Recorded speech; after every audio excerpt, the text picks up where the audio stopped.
Hey there, my friends, it's Brad, the Bearded Piper, and I hope you all are having a great day. You already know from the title of the video, you already know from the thumbnail of the video, that we're going to do a, Brad's Bag, that's a blooper reel right there, a Brad's Bag episode of Newminster number 403, Superior Round Slices. Now, I'm really curious about everything in life. I ask a ton of questions all the time because I'm a lifelong learner and I kind of just like to know things. So I was kind of curious on the Newminster blends. They're only available in bulk. So I did a little bit of research on them because a lot of them seem to be very similar to either 4th generation or Eric Stokeby or Peter Stokeby, one of those. I get confused with the Stokebys there. So I did some research, and there's not a whole lot of information out there other than some stuff that I pulled off of forums. So whether or not that stuff's true or not, I don't know.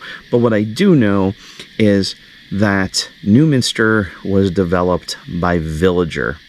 Now, Villager used to be Villager Stokeby, then it was Villager, and now it's actually Villager Cigar.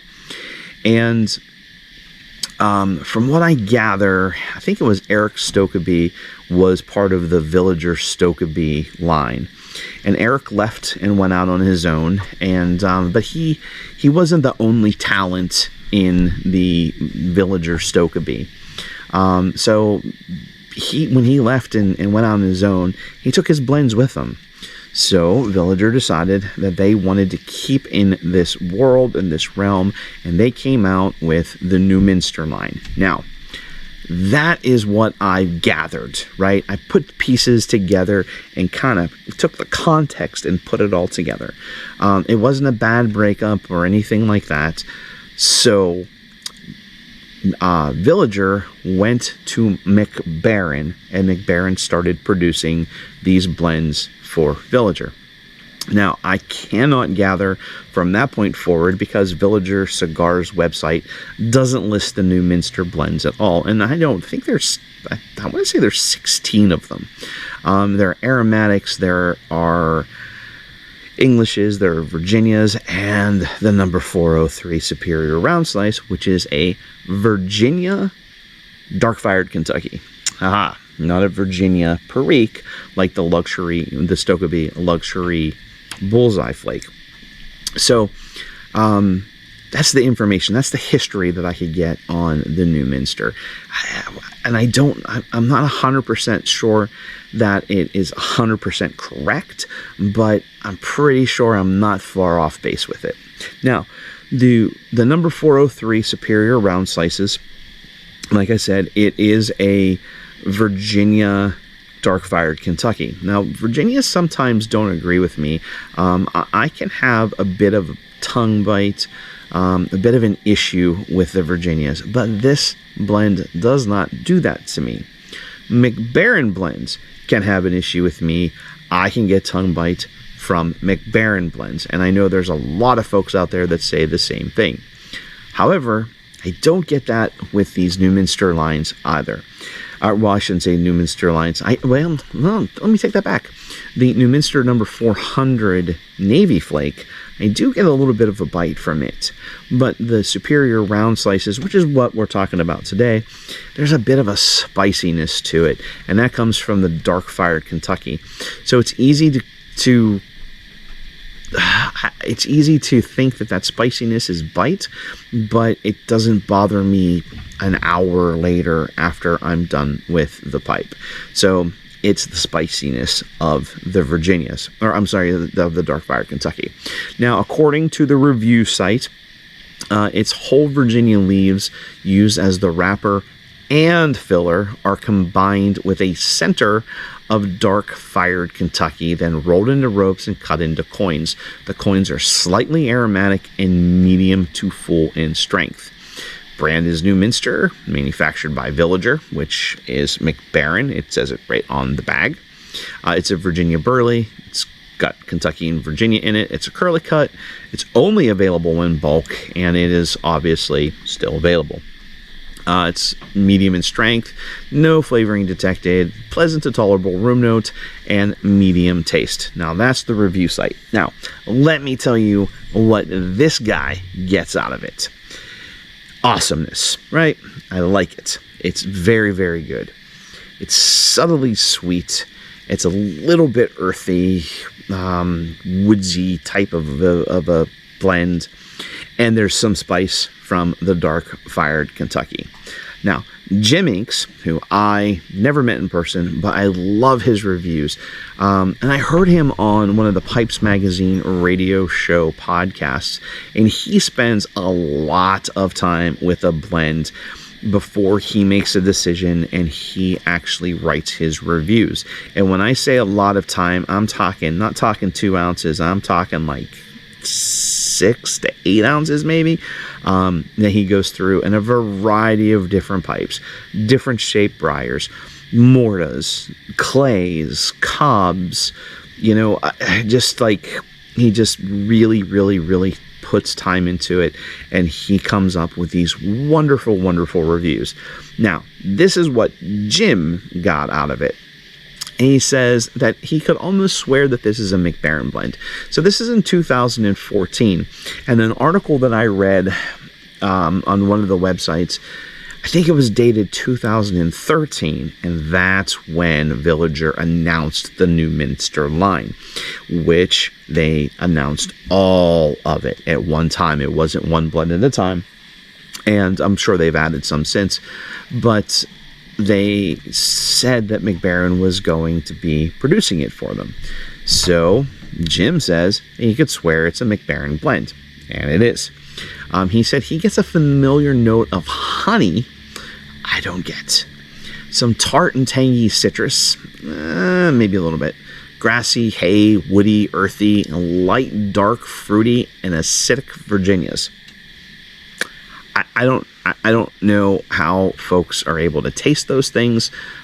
Maybe someday I'll be able to do it. Maybe I just don't have those taste buds. I think Jim is what they refer to as a super taster because he can pull all those stuff out. He says that the dark fire Kentuckys are spicy, dryly sour, barely sweet, earthy, floral, herbal, a little woodsy, and nutty with a bare hint of nutmeg. Now, I'll tell you what. I don't think I can tell you what nutmeg tastes like at all. I don't even know if I know what nutmeg tastes like. So he says it kind of reminds him of Dark Twist without the earth notes. He says the nick hit is in the center of mild to medium. I agree with that. I don't think it's a very high nick hit at all. He says not a complex blend.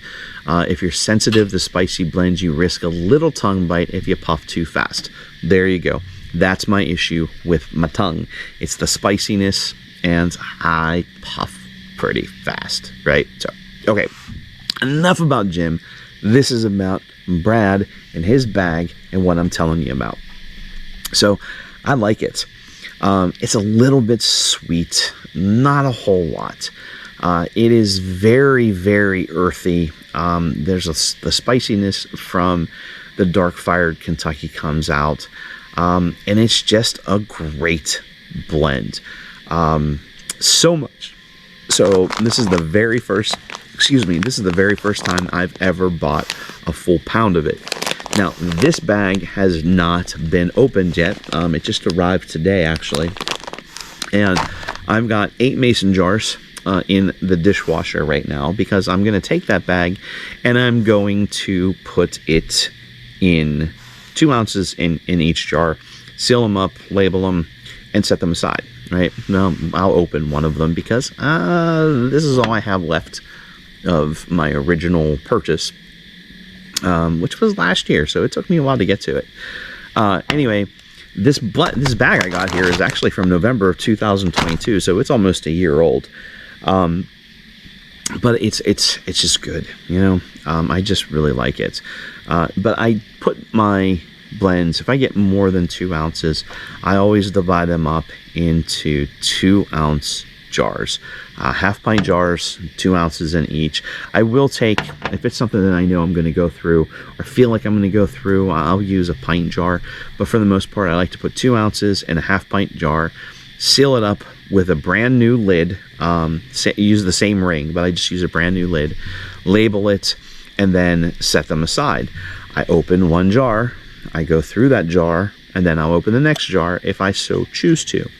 But what that does is that allows the blends to age in the individual jars. Now, I got into a conversation, that's what we're going to call it.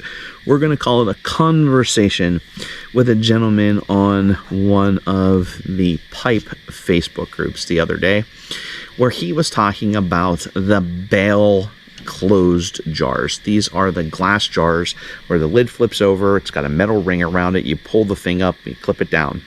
Now, I had some issues with those in the long-term storage, the 13 years between the first time I was a pipe enjoyer and now, right? Oh, well, actually 2 years ago, 3 years ago, 2021, yeah, 2 years ago, when I got back my pipes back out.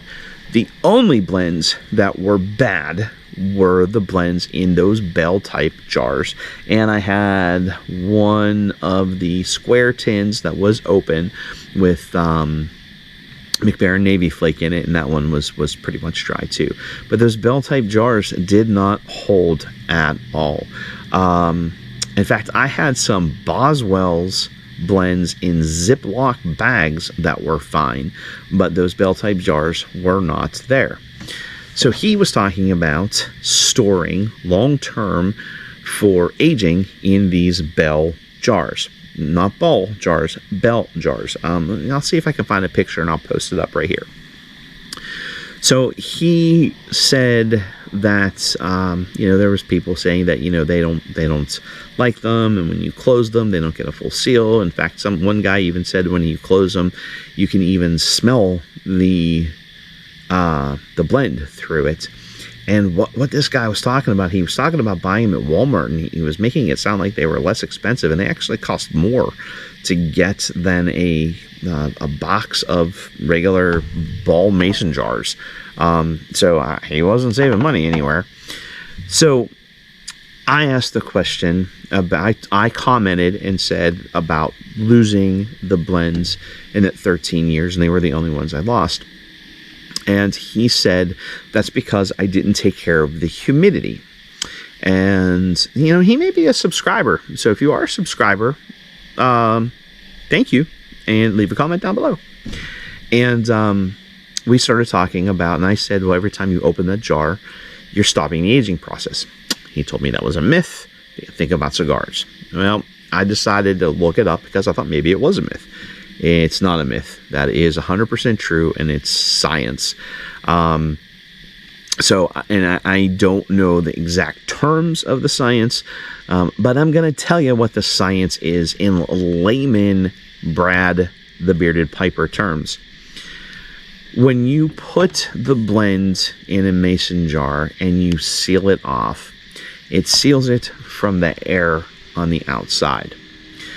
So it allows the oxygen that is in the jar to start to react with the blend itself. This starts the aging process where sugar crystals are formed. The latakia will kind of mellow out. Flavors blend together, and things that we all love about our aged blends. But if you open this jar like this and you pop this top, you're letting air back in. Now, you're not ending aging, you're stopping it. Okay? So what that means is you put the blend in the jar and it starts to go like this, and then through time it starts to increase, right? It starts to get better. And then you open the jar and you let air in, and boom, it flattens back out because you just stopped the aging process. And as it goes, it'll start to go back up. You open the jar and boom, it flattens back out. And then when the jar is closed, it takes a while for that aging process to start over again. So every time you open that jar, you are ending the aging process for that specific period, right? So you may have different periods through there that you're aging it, but if it's 10 years later and you open the jar every year, it's not a full 10 years of aging, if that makes any sense. So that's why I like to put a bag like this in 2-ounce jars, because I'm not opening the other ones and I let them age. So there you go. There you have it. That's my reasoning to it. So I am going to sit here and I'm going to enjoy the superior round slices in my one and only Castello. This is a Bent Bulldog Ciroc, which I think I've shown multiple times before. I shouldn't say multiple times before. I really don't. I don't go to this pipe very often. It's my only Castello. And, you know, hey, John from the Pipe Club, if you're watching, my pipe mentor, I am a cheap pipe guy, you know. But I do like this Castello. And, yeah, I'll admit it performs better than my less expensive pipes for sure. Maybe when I get that office finished, I'll go to this pipe a lot more, because I'll be in a room and be able to have my pipes out more. So, but anyway, that's it. I hope you understood the review. I hope it wasn't rambling. I hope it made sense. So I'm going to give this 5. That's right. 5 Kimbers. And that's my dog, right? So that's Kimbers. And I really, really enjoy it. So until we talk again, my friends, remember, life is good, but it's better with a pipe.